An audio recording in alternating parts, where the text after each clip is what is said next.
Pocharam శ్రీనివాసరెడ్డితో CM Revanth Reddy భేటీ కావడంపై BRS మండిపడింది. ఈ మేరకు పోచారం ఇంటి ముందు బీఆర్ఎస్ నేతలు ధర్నాకు దిగారు. పార్టీ ఫిరాయింపులు ప్రోత్సహిస్తున్న కాంగ్రెస్ పై ఫైర్ అయ్యారు.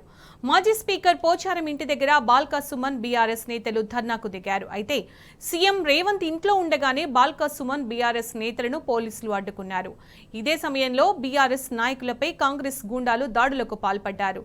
దీంతో పోలీసులకు బీఆర్ఎస్ నేతలకు మధ్య వాగ్వాదం చోటు చేసుకుంది. అనంతరం బీఆర్ఎస్ నేతలను పోలీసులు అరెస్టు చేశారు.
ఇదే అంశంపై స్పందించడానికి ఫోన్ లైన్లో బాలరాజ్ యాదవ్ గారు ఉన్నారు, బీఆర్ఎస్ నేత. నమస్తే అండి.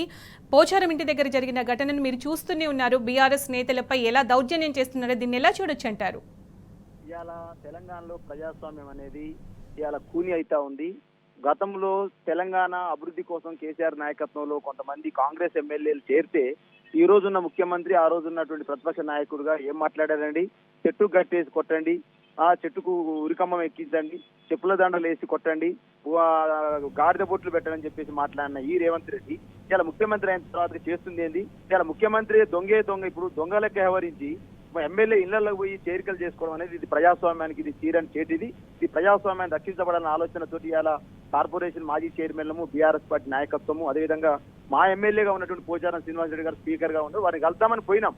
ఎందుకు మీరు ఇలా పార్టీ మారాల్సి వస్తుంది, ఎందుకు రేవంత్ రెడ్డి ఇంటికి పిలిచారని చెప్పేసి చెప్తానికి పోతే ఇలా ఇష్టం వచ్చినట్టు మా మీద దాడి చేయించడము, అప్రజాస్వామిక మమ్మల్ని కొట్టడము, ఇష్టం వచ్చినట్లు మమ్మల్ని లాక్కెళ్లడము, ఒక సందర్భంలో అయితే మర్మంగా అవయాల పైన ఇచ్చడము, ఇటువంటి చేసే ప్రయత్నం చేస్తా ఉన్నారు. ఇది చాలా దుర్మార్గం. ఇది డెఫినెట్ గా ఈ చర్యల్ని ఖండిస్తా ఉన్నాం.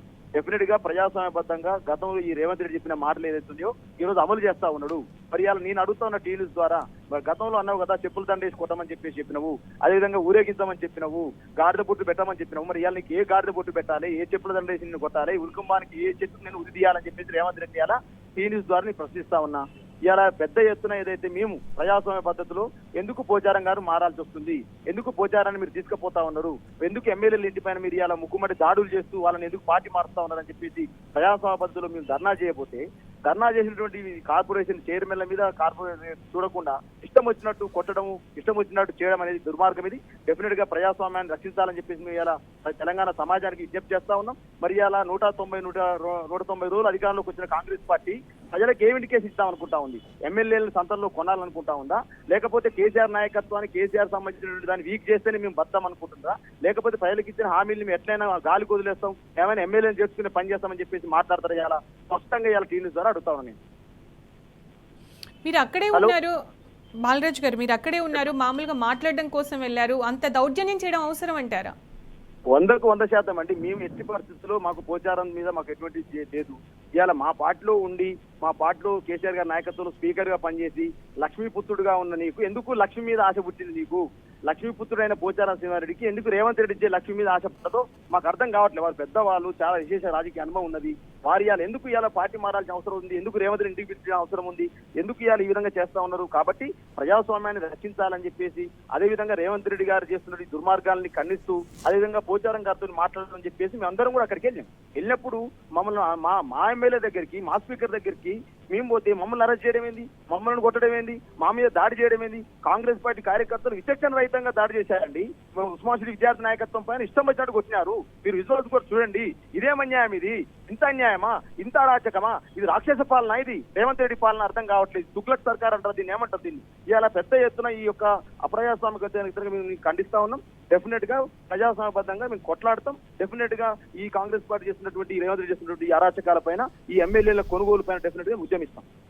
రైట్ అండి, థ్యాంక్ యూ. థ్యాంక్ యూ అండి.